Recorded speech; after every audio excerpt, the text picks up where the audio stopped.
but not with Las Cañas, who is the author of that document. As in answered po, Your Honor. The presiding officer would like to remind the witness to kindly avoid making a ruling for and behalf of the presiding officer. Pasensya. Yes, Your Honor. Thank you, sir. Good afternoon. And counsel for respondent may proceed when you're ready, sir. Your Honor, considering the interpellations yesterday by the senator judges and to give time also for more interpellations today, if any, we'll just go over several cross points, Your Honor. You may proceed, sir. And as instructed by the chair yesterday, the interjections and interventions of senator judges shall be after the cross, redirect, and recross, if any. You may proceed, sir. Good afternoon again, Director Matibag. Good afternoon, sir. Director Matibag, in relation to Article 4 of this Articles of Impeachment, you were likewise subpoenaed by the House Committee on Justice to attend its mini-trial, correct? Yes, sir. Was it a subpoena Objection, Your Honor. as an answered, Your Honor? Asked and answered.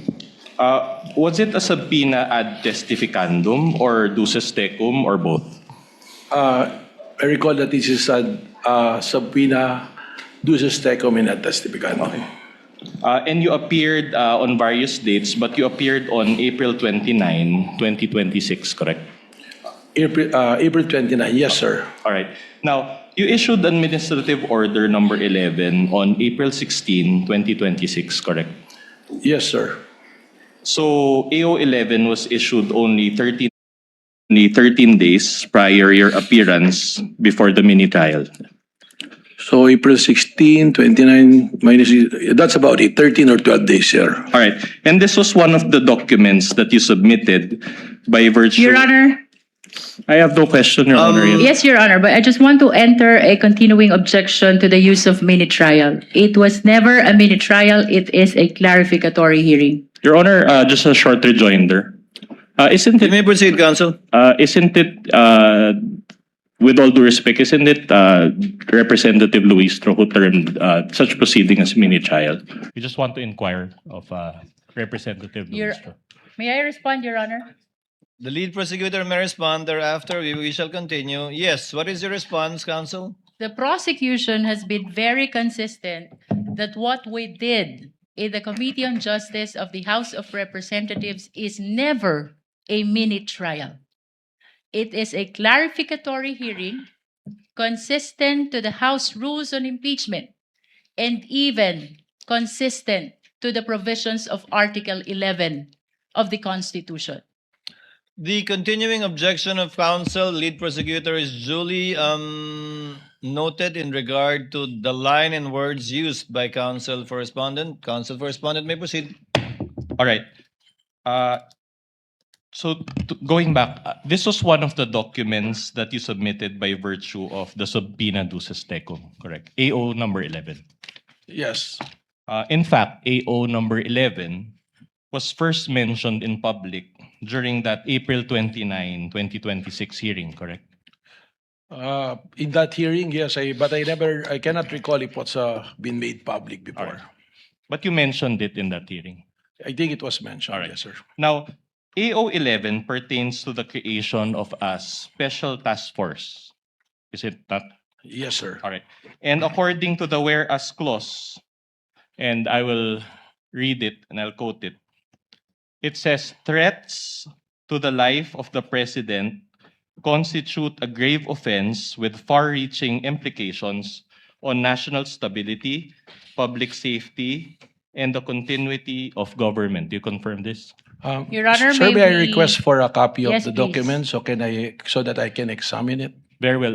Thank May you. I ask my co-counsel, Your Honor, to provide Director Assisting Matibag counsel with a- for respondent may approach. Likewise, assisting counsel for the prosecutor may approach the witness. Yes, sir. All right. My question is this. Are threats to the life of the Vice President constitute a grave offense with far-reaching implications on national stability, public safety, and the continuity of government? Your Honor, objection, please. What's What the is the ground, Your ground for Honor? the objection? The question of the defense is speculative. Overruled. Witness may answer. The threat to the president and all other high government officials like the Senate President, the Chief Justice, the Speaker of the House, or any other officers is a threat to the national security and threat to public safety.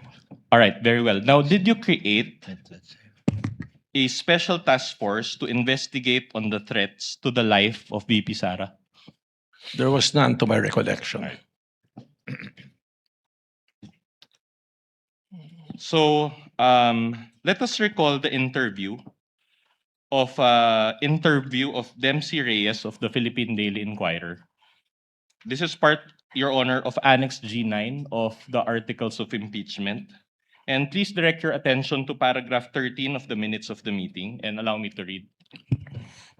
Number 13, are you aware of the threats? Your Honor, please, may we confront the witness with the That's what- document? Very well, Your Honor. We will provide the Assisting- hard copy and we will display also or flash on the screen a soft copy of such document. Assisting counsel for both parties may approach the bench and confront the witness with a copy of the document that the counsel for the respondent is referring to. Kindly proceed, counsel. All right. It says paragraph 13 or question and answer number 13. Are you aware of the threats? Answer. May press con kasi earlier than that. Sabi niya lang gusto daw siyang patayin daw according to her ni speaker. That was during a press conference the day before, November 22. So my question is, can you confirm that this is part of the NBI's own records? It reflected on the investigation report, so I presume it is. All right. So this is information regarding the threats to the life of VP Sara, is it not? Nakalagay po doon, may threat daw po. Alright. Tama po. And when you became NBI director in February 2026, did you conduct a motu proprio investigation to help her? I was informed by the investigating officers that it was considered the threat that was mentioned to the Vice President. In fact, personalities were subpoenaed, including the Vice President, 2 times in order to aid the National Bureau of Investigation in this investigation. However, to no avail, there was no attendance from the personalities that was invited. All right. So let me clarify. Under your leadership already, did the NBI subpoena VP Sara for this? We never subpoenaed because we noticed that every time proper subpoenas was issued to the Vice President, she will never attend a subpoena. And your basis for saying that is the subpoena connected to the first investigation, correct? Not only that, in a lot of proceedings, including the proceeding in the impeachment at the House of Representatives, I noticed that she never attended. So that was your motivation for not issuing a subpoena. Anyway, under your leadership, Your Honor, please, may I move to strike from the record the word motivation? The witness never said motivation. Let it remain in the record. Witness may, counsel may proceed. all right, so under your leadership, did the NBI subpoena former Speaker Martin? Wala pa po. Wala. But do you intend to issue a subpoena against him? Actually, when we're investigating the issue on the 18 Marines, if the 18 Marines was able to issue their statement properly, we intend to subpoena Speaker Martin Romualdez. Okay. So under your leadership, did the NBI subpoena those who were present during that November 22 press con? There are some personalities that were subpoenaed. In fact, I noticed that you have presented the subpoena yesterday. Yeah, but isn't it that those subpoenas were under the leadership of Director Santiago? Well, as to the investigation of at that time, it was already been the subject of a resolution pending before the Department of Justice. So in other words, insofar as the alleged threats to the president, there is an ongoing investigation. But in terms of the alleged threats against the vice president, there's no ongoing investigation. Because there's a big difference, Your Honor. Okay. How about Princess Maui, for example, from the November 23 press con? Was she subpoenaed under your leadership? Ask No. and answered question, Your Honor. This is the first time about Princess Maui, Your Honor. Your Honor, it has been asked already during the cross. No, The ground is correct. Asked and answered, meaning the witness already answered, no, he did not. All right. Counsel may proceed. But you mentioned a while ago that there were two subpoenas issued against VP Sara, correct? Yes, sir. Based But- on the record that was turned over to Yeah, but those two subpoenas were issued by former Director NBI Santiago and not under your leadership. by the correct? National Bureau of Investigation, yes, under the leadership of Director Santiago.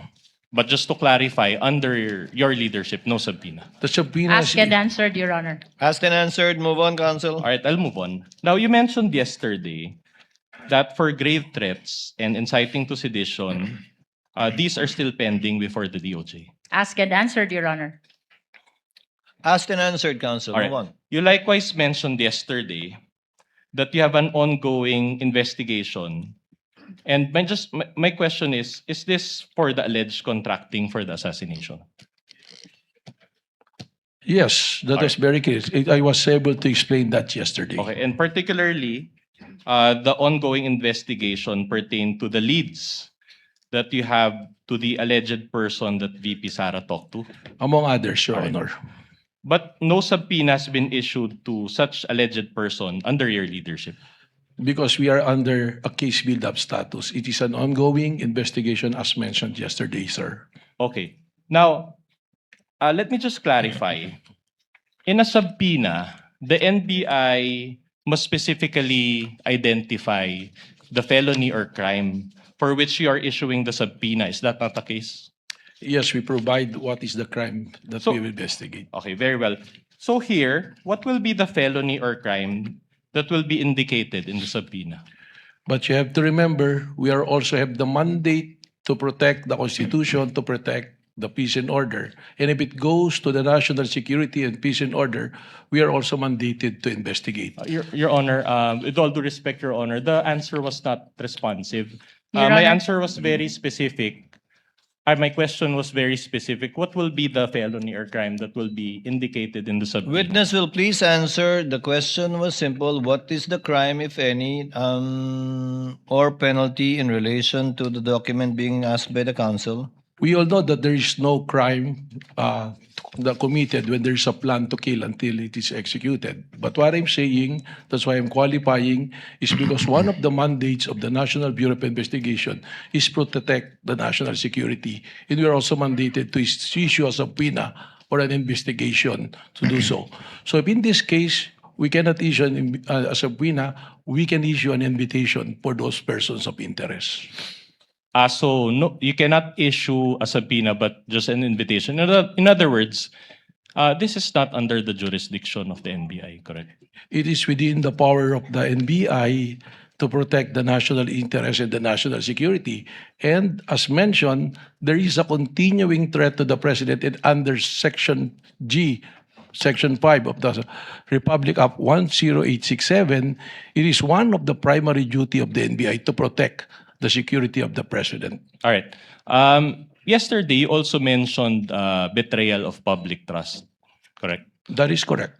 Can that be indicated in the subpoena when you issue it against this alleged person? It can be or it can be not. But why will we put the subject betrayal of public trust if the person being subpoena is not being tried for betrayal of public trust? What if it's against the vice president? Just to clarify, can the subpoena indicate betrayal of public trust? We cannot put that because that is not a subject of a case under the revised penal code or a crime. The betrayal of public trust is the very well subject of an impeachment court. All right. So you admit nonetheless that betrayal of public trust is a ground for impeachment, correct? That is correct. I think it's in the Constitution. And are you saying that once you reach your findings, because we're all waiting for that, is it correct to say that you will file another impeachment case against VP Sara? Oh, thank you for that question. So that I Objection, can Your explain. Honor. That is speculative. I think the witness is competent enough and in fact thank the counsel for his question. I'm interested to hear what the witness will also answer. Thank you, Mr. Presiding Officer. The betrayal of public trust as the issue in the impeachment court. we don't need to investigate even if we pinpointed the person contracted. Because the point being is, the betrayal of public trust was already been consummated when she publicly admitted, there is already an admission that she contracted a killer, a mamamatay tao or assassin, to kill the president. And that itself is already an admission. At sinabi pa niya, pumayag na yung kinausap kong mamamatay tao.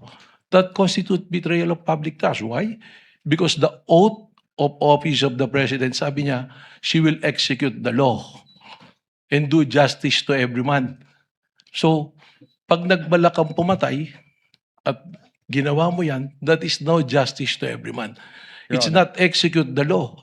Execute the president yung gusto mong gawin dyan. Your Honor, with all due respect, Your Honor, I know that NBI director took pains in explaining his answer, but his answer already contains conclusions of fact and law. And may we ask Your Honor, May I respond, Your Honor? I'm not yet done. In keeping, Your Honor, with this court's ruling last week, may we ask Your Honor that it be stricken off the record, Your Honor. My answer was pretty simple. And it is Counsel not for responsive. the lead prosecutor. My question was pretty simple. Sorry. Your Honor, ang depensa po ang nagtanong kung mapapatunayan na nag-commit ng betrayal of public trust, kung sasampahan pa ng impeachment ulit at sinasagot lamang po ng testigo, Can we get- consummated na ang betrayal of public trust dahil may kausap ng tao na pumayag na to execute the President, the First Lady, and the former Speaker. That's precisely the ground for our motion, Your Honor. Can we get the ruling, Your The Honor? motion to strike off is denied. Let the answer of the witness remain in the records. That was his answer, counsel. However, interpretative it may seem with respect to the law, since the witness was qualified yesterday as not only being the NBI director, but also engaged in the legal profession for decades and is in fact a former law dean. Let that remain in the records for the consideration of the senator judges. You may proceed, counsel. All right. My question is this. Are you conducting your ongoing investigation to substantiate this current impeachment case? Again, sinabi ko na po, kung ang pagbabasihan is betrayal of public trust, nandoon na po. Bakit po namin hinahanap A yung simple- kinausap na papatay? With all due respect, Detector, simple yes or no will do. Hindi po, dahil sinabi ko na Alright. nga, Can you rephrase your question, counsel? So are you conducting the ongoing investigation to substantiate this current impeachment case? no need to substantiate because it's already been established. All right. So Now, the answer, Okay. Director Matibag, so the answer is you are not investigating anything in connection with the current ongoing impeachment case. Yes, because it's already been established. all right. Proceed, counsel. Insofar as the leads to this alleged person, do you share information to the Cybercrime Division? Kasama po ang Cybercrime Division sa aming pong committee. Kaya kung ano po yung mga findings na nandoon, kasama po sila kung sila po ang pumunta. Subalit, kung ito po ay meron pong level of security na hindi naman kailangang malaman ng Cybercrime Division, hindi po namin ito ibinabahagi sa kanila. All right. So because after all, the Cybercrime Division is Your part. Honor, please. What's the question? What's the objection? May we know if the defense is making a manifestation or raising a question? I am going to the question. He was Your Honor. about to ask a question, I believe, counsel. Let's allow him to finish his question. Counsel may proceed for the So- respondent. Because the cybercrime is part of the special task force, correct? That is correct po. How about Agent Plotok in particular? Do you share the leads to this alleged person with him? Hindi po siya parte ng Special Task Force. But wasn't he part of the cybercrime division as well? Hindi po, siya po ay regional director ngayon ng BARM. Yes. But he was once part of the cybercrime division. Dati po yun nung hindi pa po ako Alright. director. Okay. Now, let's go to the special task force that you mentioned. You have one team leader and two assistant team leaders in your special task force, correct? Tama po. And then how many members from the NCR? Ang NCR po, yung po ang buong division na kasali at ang tumatayo po na representante nito ay yung kanila pong regional director. But you mentioned that they are members of the special task force. In your estimation, how many from the NCR are involved? Ang NCR po, we give the freedom to the regional director kung ano pong aksyon ang kailangan niya aksyonan at ano pong team ang kanyang bubuin for purposes of doing a particular investigation in relation to the said task force po. Your Honor, may we respectfully again ask that the court give a directive to Director Matibag to give a more responsive answer. My question is how many? So he can May I comment, Your estimate a number. Counsel for the respondent, the question was how many? And the answer of the good director was it depends, and it would depend on the NCR regional director how many he would assign. Witness will answer if he knows. If he does not, he may so respond as well. Mr. Presiding Officer, sir, the thing is, depende nga po kung ano po yung magiging operation or surveillance na gagawin, we give independence and autonomy po do sa regional director kung sino po at ilan ang i-assign. That's why ang composition po ng Special Task Force ay binubuo po ng 3 na individual at 5 pong divisions po namin. Dahil nga ang rason po nito ay piniliwanag ko po kahapon, masyado pong malawak yung nagiging banta na it already transcends to an issue of national security po. Okay, so you cannot give a number. Your Honor, Kasi that's an depende nga ask po and Depende. sa- It depends. So sa no kung definite. ano operations Let po. the presiding officer ask a clarificatory question. Hindi naman po mutually exclusive yung naka-assign na ahente po ninyo sa isang kaso lang, di ba? Tama po, Your Honor. So yung national, yung director nyo ng NCR, kung ilan mang ahente ang nasa ilalim niya, posibleng 5, 10, 20, 30 iba't ibang kaso ang tinitingnan nila. Tama po. At kung ano man yung kaso may mainit o mainit na dapat panghawakan o malapit nang makuha o mas maraming taong kailangan, lalagyan niya ng tao, tatanggalan din niya, depende kung saan kailangan. Yes, Your Honor. Tama po. So is it correct to state that at any one time, that number will change? Tama po, eksakto po. You may proceed, counsel. All right, so that's for the NCR. Is it the same case for the Cybercrime Division or the CCD? Sa lahat po ng units na nandoon, parehas po yung ating pong protocol na ginagawa. But just to clarify, I'll go through it one by one. So it's the same for the Organized Transnational Crime Division. Ganon din po. All right. For the Technical Intelligence Division. Tama po, sapagkat standard po yung All right. procedure namin. For the Digital Forensic Laboratory or DFL. Tama rin po. All right. Now, are these members of this special task force given additional salary for their work for the special task force? I think that is not allowed po under the law. Baka po bumagsak kami sa audit niyan or sa DBM po. So they're basically working with the special task force for free? Hindi po libre. Empleyado po sila. Mayroon po silang sweldo. At parte po ng trabaho nila yung ginagawa So po in other nila. words, that's already part of their main job description. I think that's how the government system work po, respectfully. All right. Now, yesterday, you brought confidential records regarding your leads, correct? Tama po. Did you bring those records again today? Nandirito po. Nandun. Sa aking bayong po. And are these records from the special task force? Iba-iba po, halo-halo na po. Halo-halo na. All right. And you mentioned that you cannot share these records to the public. Is that the case? Tama po, binanggit ko po kahapon. All right. Now, if the Honorable Court issues a subpoena, will you comply? Pag-aaralan po natin kung naayon sa batas ay beti nating ipagbigay alam po sa impeachment court na ito. All right. Don't you believe that ang katotohanan ay hindi confidential? Meron po tayong proseso na sinusunod. Kung ito man ay totoo at ito ay magbabiolate po sa batas, baka hindi po natin dapat itong gawin. Dapat hindi payagan, no? Hindi po hindi dapat payagan. I think sa linya po ng inyong Objection, Your katanungan. Honor. The question is already argumentative. I'll just move on to a new point. Anyway, during the time of Director Santiago, and let me lay the basis, no? Around 15 months, they didn't identify the alleged person that VP Sara talked to. And based on your testimony yesterday, it will take 3 to 6 months, even more, for this special task force to come up with definite findings as to the identity of this alleged person, correct? Sinabi ko po 3 to 6 months, hindi po even more. Okay, we'll just check the transcript for that. But at any rate, will this task force continue to exist and operate until you finally identify this alleged person, or does it have a time limit?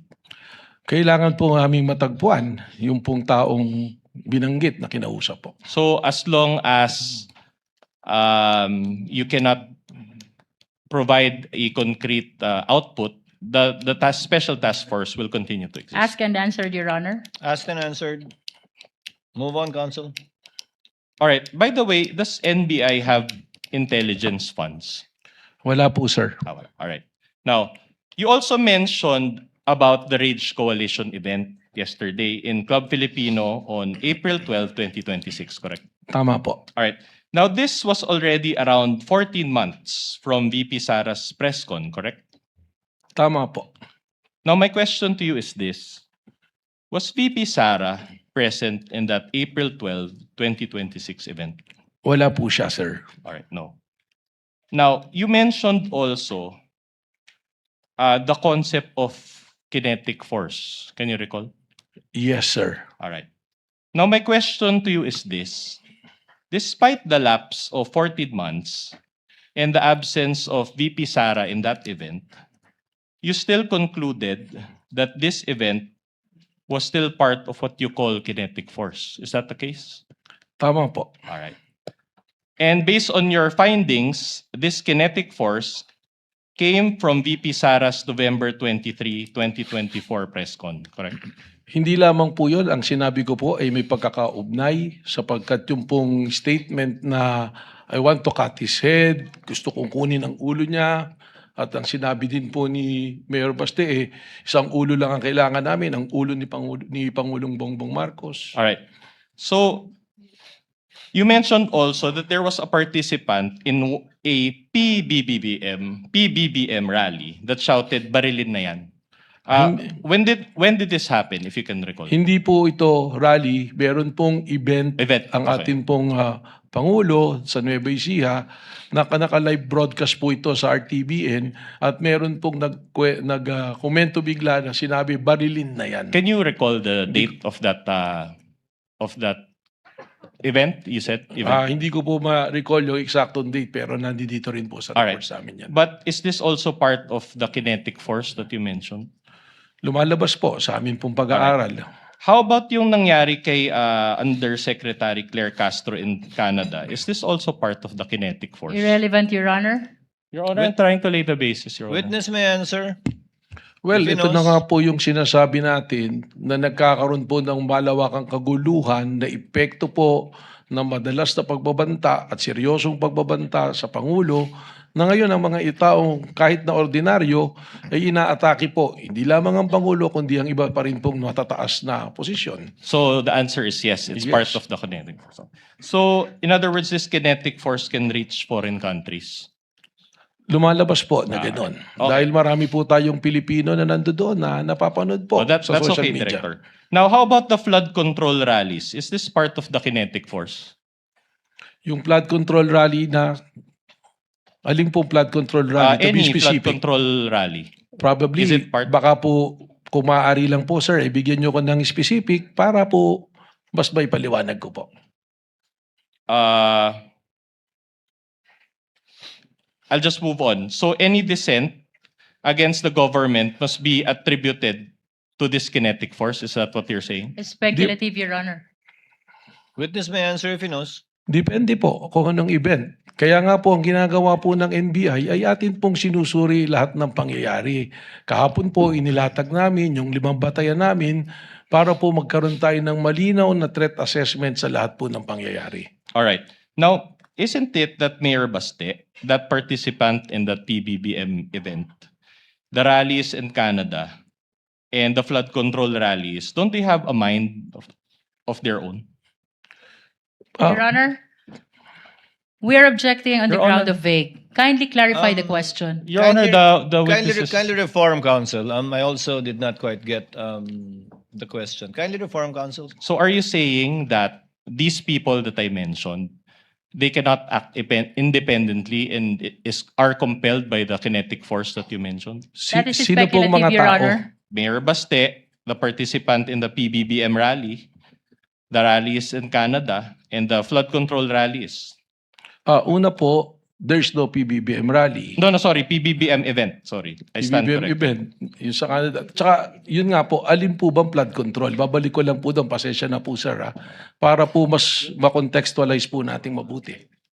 Yes, Your Honor, please. May we request I think the clarification question- from the defense? I think the question, Director Matibag, is produkto po ba nung binabanggit yung kinetic energy kahapon yung mga pagkilos laban sa administrasyon at individual na mga miyembro ng administrasyon? Respectfully, Your Honor, sapagkat marami pong may pagkilos po na iba-ibang grupo. So na nakikita po posibleng natin. hindi. May pagkilos na hindi, may pagkilos na Tama oo. po. Kaya we have to qualify, we have to treat each event independently and apply the 5-factor test that we are being applying po sa mga pangyayari po. So hindi porkit laban sa o tutol sa gobyerno o sa partikular na opisyal ng gobyerno ay ito na yung binabanggit yung kinetic kahapon. Tama po, Your Honor. Counsel may proceed. All right, my question is this.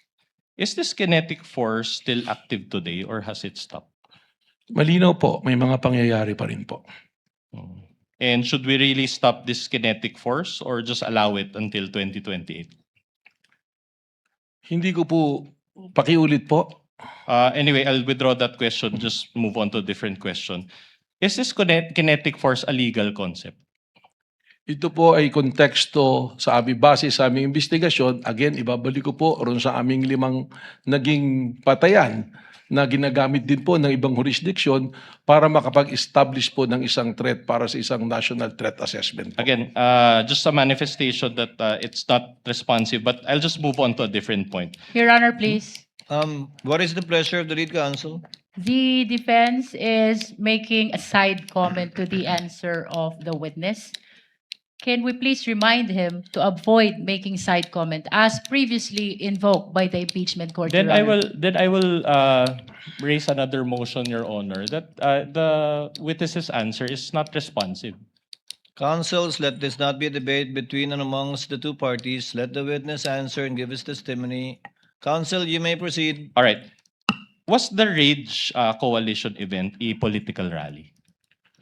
Palagay ko po, sapagkat ang nandoon po ng mga political party po ng PDP Laban at yung pong reforma na pinamumunuan po ng dating Speaker Bebot Alvarez. All right. And as a lawyer and as a former dean ba, director or current dean? Former All po, right. So as nag-resign a na po lawyer ako. and a former dean, you are aware that political speech is constitutionally protected, correct? Depende po kung anong talumpati, you have to qualify. And unless we are under martial law again, Mayor Baste should be able to freely express his dissent to the government. Your Honor, correct? that is speculative. Let the witness answer. He is competent to answer that question. Unang-una, tama naman po kayo, wala namang martial law ngayon at pwede naman pong magsalita. But the freedom of expression has limitation also. Kung ito po ay nagbabiolate na ng batas at nakakasama na sa ating bayan, ay hindi naman po ito kasama na sa freedom of expression. All right. But my question to you is this. Did he directly urge the people to overthrow the government in that rally? Ang sinabi po niya, base sa aking testimonya, ay isang ulo lang ang gusto namin, ang ulo ni Bongbong Marcos. At kung matatandaan po ninyo, ay correlated it dun sa mga dati pang mga pangyayari. Hindi lang po yung event at sinabi na yun ang aming nagbasehan base sa aming pamantayan po sa pag-assess po ng banta o ng threat po. But that was your own interpretation of what That happened. is not only my interpretation, but is the interpretation of the new National Bureau of Investigation based on the standards that we follow, consistent to the standards All right. that we are following. Is it your interpretation that those also demonstrate destabilization efforts? Please repeat, pakiulit po, Is sir. it also the NBI's interpretation that those remarks constitute destabilization? Argumentative, Your Honor. No, if the witness can If he answer. knows. Ano pong particular na sinabi? That speech by Mayor Baste in general. Yung pong kanyang sinabi na ang ulo lamang ni Bongbong Marcos ang kailangan namin at sabi ko nga, in correlation to the other events, applying the 5-factor standards that we have been using, which is recognized by other jurisdiction, dun po kami nagkaroon po ng conclusion. Sorry, Director, I didn't quite get your answer. So, are you saying that that's destabilization or no destabilization? Misleading, Your Honor. No, the director hasn't answered yet. He cited the basis, but cut short of answering the question. So, is it based on the 5 pillars of your investigation, Director? Well, dun po yan, based on the 5 pillars na natin po, lumalabas po ng Meron. isa dun sa elemento ng 5 pillars, it comply po. So, Sumasagot po doon. So, meron. At Director. hindi po destabilisasyon, kundi banta po sa kaligtasan ng Pangulo na naging banta na rin po sa pambansang seguridad po. So, you're admitting that there was no destabilization? Argumentative, Your Honor. No, it's connected to the question, Your Honor. Previous Counsel, the question. witness has answered for the appreciation of the senator judges. You may proceed to a similar question or move on to another topic. Yeah, I'll proceed with a similar question. Director, I am showing you a news article. This is Exhibit D-4-66, entitled, and I quote, Palace dismisses the stab rumors versus Marcos admin. So it was published quite recently, May 12, 2026. And for the sake of time, I will just read the first line thereof. Assisting counsel for the parties may approach.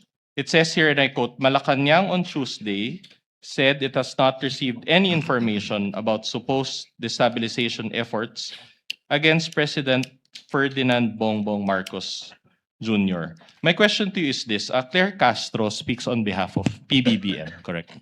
Being the spokesperson, tama po, sir. And based on her statement in this news article, there has been no destabilization efforts against PBBM, at least as of this date. Correct? Well, baka po dapat tingnan natin yung buong konteksto because under a security cluster, may pinag-uusapan po dyan. Maaaring ang tinitingnan niya na walang destabilization, there is no destabilization from the rank of men in uniforms. So hindi po natin masasabi na yun na yung kabuuan talaga. All right. I'm showing you another recent article, Exhibit D-4-67. This article is June 12, 2026. So again, quite recent. And again, for the purpose of time, I'll just read the title. It says, Sara Duterte, I won't grab Marcos's position. My question to you is this. Isn't this news article also consistent with no destabilization efforts that Claire Castro previously mentioned? Base po sa aking binabasa, baka mas maganda po si Vice President Sara Duterte makasagot dito because she's speaking of a state of mind. Sa isip po niya yan eh. But if you know, you Your cannot- Honor, may I comment? What is the comment of the lead prosecutor? The witness never said that there is destabilization. As a matter of fact, what he said during the earlier question is threat to the life of the president amounts to threat to national security. Now he is being asked about these pictures concerning the stab. This is misleading, Your Honor. Ask that answer. The observation of the lead prosecutor is noted. It is not an objection, counsel. Proceed, counsel Alright. for respondent. Now, yesterday, you identified an unsigned and unnotarized document which allegedly pertains to an affidavit of Arturo Las Cañas. Correct? Yes, sir. All right. Now, if you know, is this the same Las Cañas who appeared before the Senate in 2016 and 2017? Yes, sir. Okay. So, in fact, this is the same Las Cañas who was charged by the Senate panel led by then Senator and still Senator Panfilo Lacson with a recommendation for perjury. Is he not? Hindi ko po nabalitaan yung kung sinerge siya ng perjury. But if it's on record, then the answer will be yes. All right. Well, he was, or maybe we can confirm it later with Senator Judge Lacson. And this perjury was committed during a Senate committee hearing, if you know only. Well, siguro po doon natin na lang ilagay doon sa affidavit po na nabasa ko. No, the May I only comment, question Your is Honor? the May I perjury, if you know only, that the perjury that was recommended for charging Your Las Honor? Cañas. I have no Honor, personal I'm not yet done, knowledge. Your Honor. I think, Your Honor, the witness is incompetent to answer that If he question. knows, Counsel, I asked think the Your Honor. witness already said that he's not aware of it, but that if it is on the record, then most likely it is true. That was the response of the witness earlier. All Yes, right, Your Honor. I'll just move on to a new point. Now, allow me to read a statement of Senator Lacson, and then I'll ask questions thereafter. May we request, Your Honor, that the witness be confronted with a document if I think the defense is reading from a document? Yes, Your Honor. We will For provide the the hard guidance of the copy. witness, Your Honor. We will provide the hard copy, and then we'll also show the soft copy on the screen, Your Honor. Assisting counsel is authorized to approach All right, I will read. from both parties. I will read and I quote Senator Lacson. Ang may papayo ko lamang kay SPO3 Las Cañas, kung ang layunin ng inyong quote-unquote extrajudicial confession ay mapanagot sa ilalim ng batas si Pangulong Rodrigo Duterte at iba pang personalidad, marapat lamang na maliban sa inyong salaysay, may maipakita ka pang bukod at ibang ebidensya. Kung wala, ay maaaring masayang lamang ang oras ng mga tao dito dahil baka walang kahihinatnan ang isinasagawa nating pagdinig sa araw na ito laban sa sino mang mga taong idinadawit mo. Are you aware of this statement by Senator Lacson against Las Cañas? Ngayon po, nabasa po. You're aware nabasa ko now. po. All right, at any rate, you mentioned yesterday that you did an open source investigation to obtain the Las Cañas document, correct? That is correct po, sir. But to be candid, was it just Google search? Hindi po. Are you at liberty to disclose what method you used in that open source investigation? We were provided, dito po nagsimula yan, we got hold of a copy of the affidavit of Arturo Las Cañas. With the permission of counsel for the respondent, the chair will allow the intervention of Senator Judge Lacson, given that his name was mentioned, in fact, not only alluded to, but mentioned by counsel for respondent. Senator Lacson is recognized to give a manifestation. Thank you for allowing me to interject. Maski hindi naayos sa unan yung pahayag kanina. Kasi ang worry ko, pag inupuraw ako doon, interpolate ako ni Senator Lapid. So, having said that, anyway, levity aside, Mr. Presiding Officer, basahin ko lang yung portion ng committee report kasi I chaired the Committee on Public Order when we investigated the EJK. And indeed, I will confirm that Arturo Las Cañas retracted and changed his testimony. No? After several hearings, nag-retract siya. But hindi po ako nag-file ng perjury. Gusto ko lang i-correct yun. Ang recommendation po sa Roman numeral number 6, recommendations, part po ito ng committee report. Ano? In view of the foregoing, the committee recommends the following. 1, amendment of the revised penal code to increase the penalty for the crime of perjury. Yun po yung context na dahil committee report ito, nagre-recommend ako na i-amend yung revised penal code, particularly sa krimen ng perjury. Pero gusto ko lang i-correct na hindi ako nag-file ng perjury.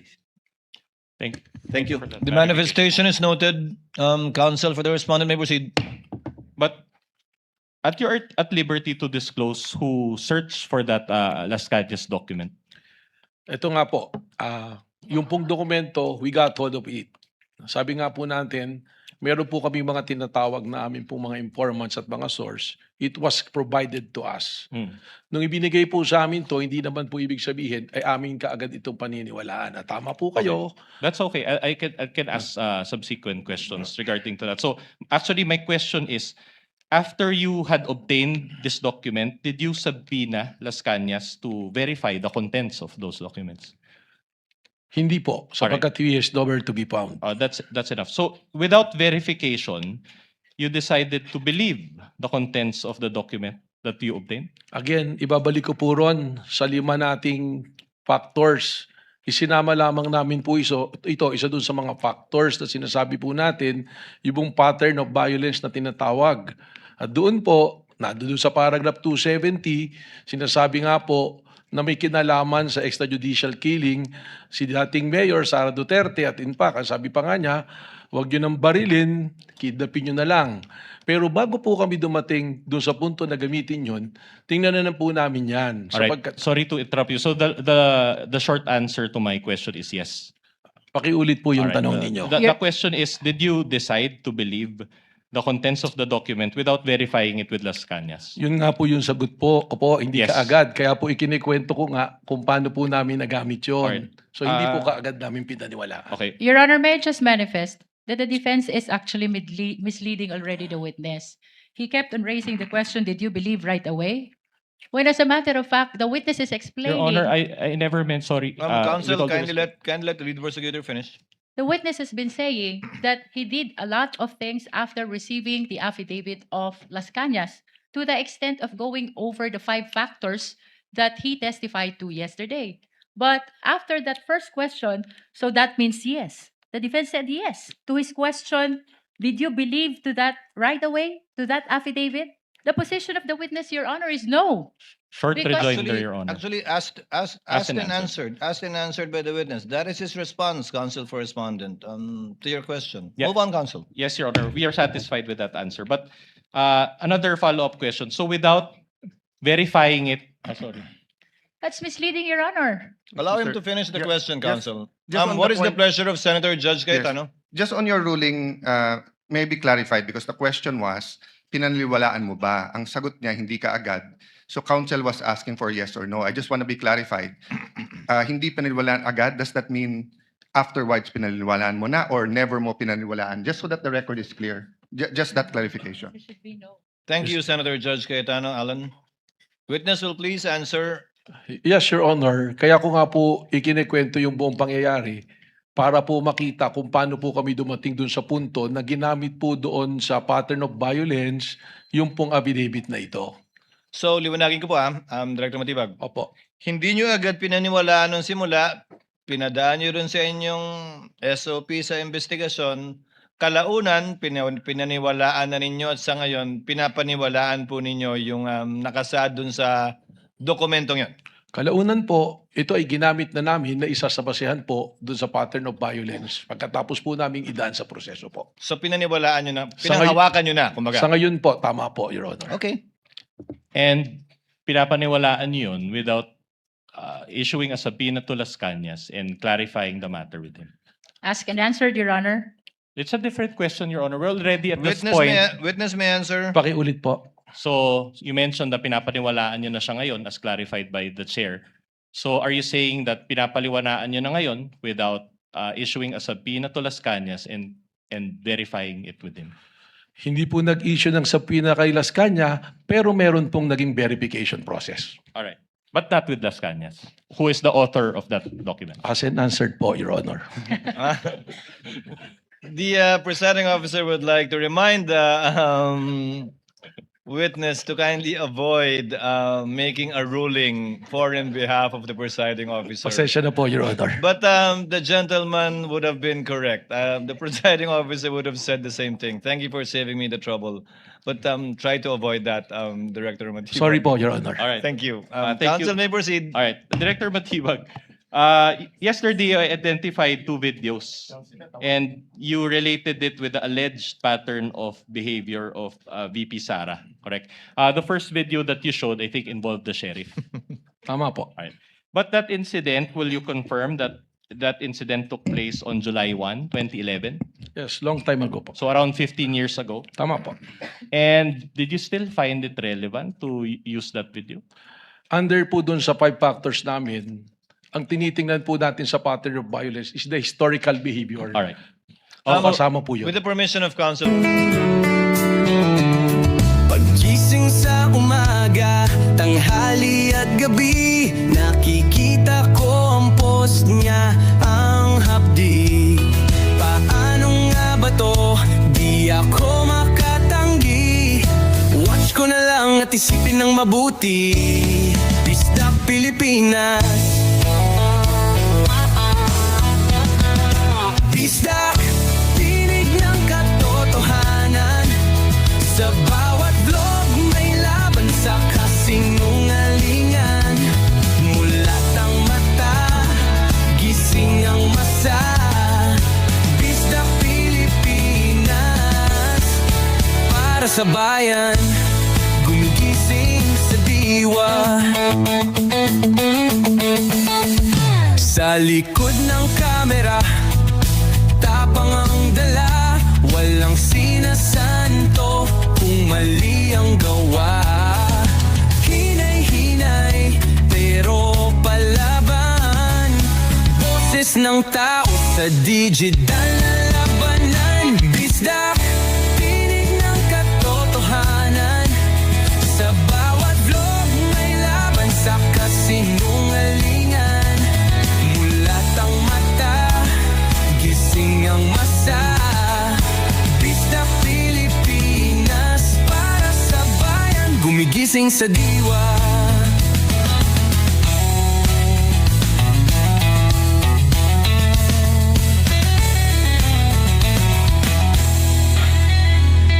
Hindi artista, hindi politiko, pero ang katotohanan, sigaw niya ay buo. Sa YouTube o Facebook man siya makita, may aral ka pa rin, may uwi sa bawat salita. Bisdak, gising sa katotohanan. Di lang kwento, kundi panawagan. Sa bawat Pilipinong naghahanap ng liwanag. Bisdak Pilipinas, kasama sa pagbangon ng bayan. Bisdak Pilipinas, boses ng masa. Gising ang diwa. Sa vlog mo, may pag-asa.